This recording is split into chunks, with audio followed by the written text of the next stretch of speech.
Hello and welcome to Re-enthused. Today we are taking a look at the Atari Jaguar, or more specifically a peripheral which was kind of released for it.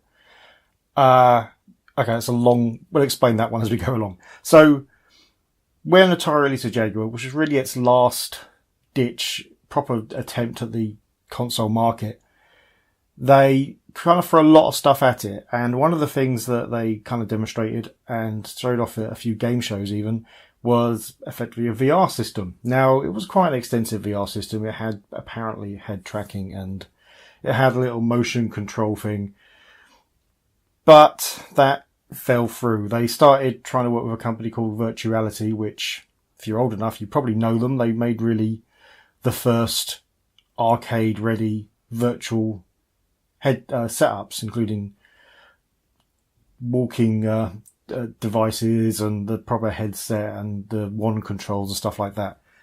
Now, as I said, the deal between them and Atari fell through, and so it was never technically released.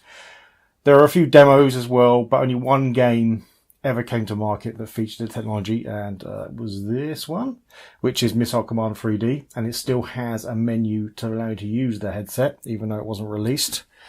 So, anyway, Virtuality had done all this work, and obviously they didn't just want to forget that. They ended up releasing something. And what they released was this. Yeah, we can't get that in, can we? There we go. That's more or less in there. Put it down there instead. There you go. So, it's such a big box. So yeah. So this is the Dynovisor HMD head mount display, because that's basically what it more or less is. It's not a VR helmet. It's effectively a screen, but designed to be used by console. So anyway, let's open her up.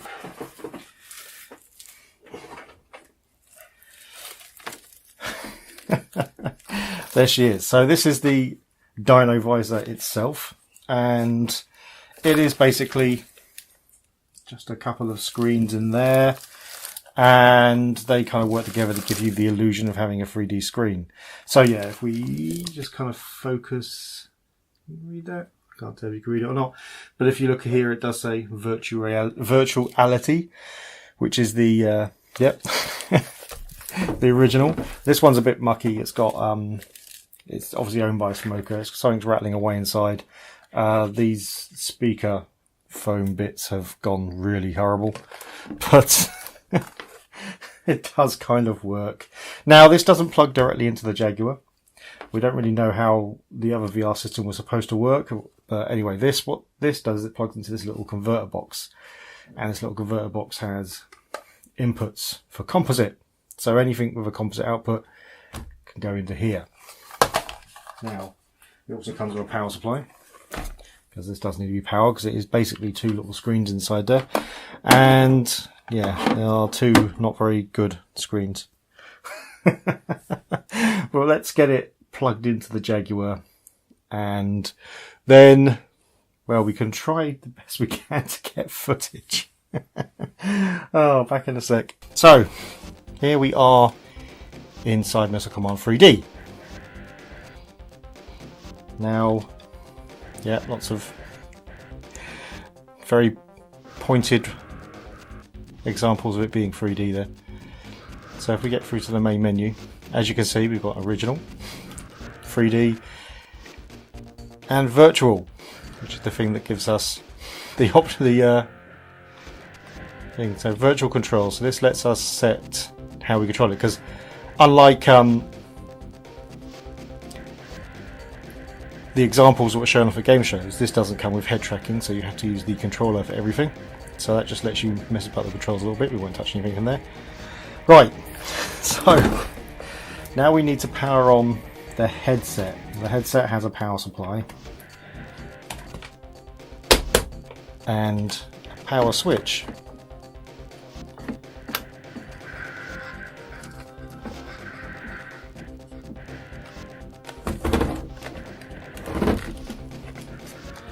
Right, so what we're going to try to do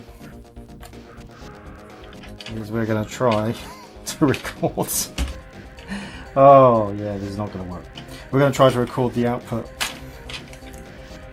Oh, excuse me, playing with the camera. We're going to try and record the output of the headset using this camera. Now, I'm going to be very surprised if we get any kind of result out of this at all.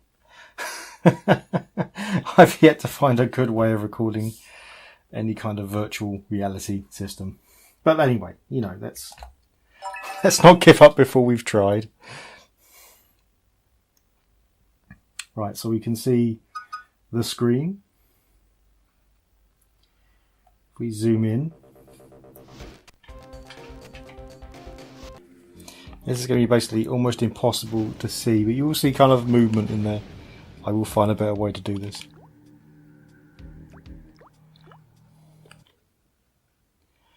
I'm also recording the actual game footage, so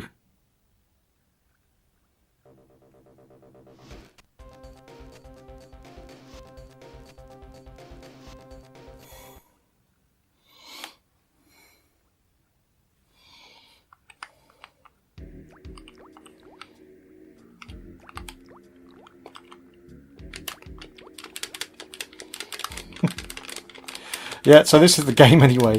Unlike traditional missile command, you're kind of firing lasers, although it does change. You can play the original as well. And the idea is just to blow these rockets out of the sky. And you see we're underwater. There's different like kind of themes. And the speed of movement means you're highly unlikely to be able to actually get all of them. You can't. Moving is really bad on the on the Jaguar joypad. Jaguar joypad not being the greatest in the world. Right. Move, damn it. Yeah.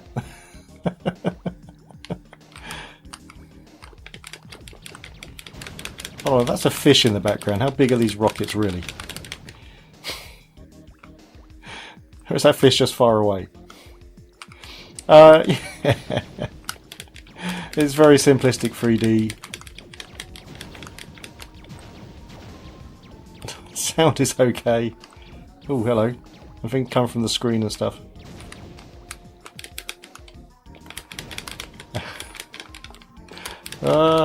Yeah, see, I'm never going to get there. Yeah.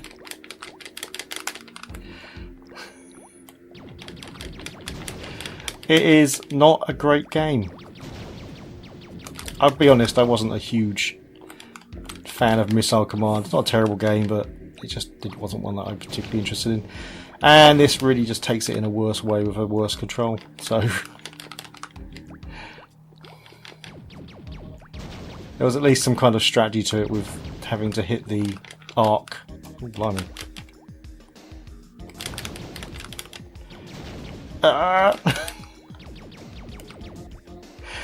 Yeah.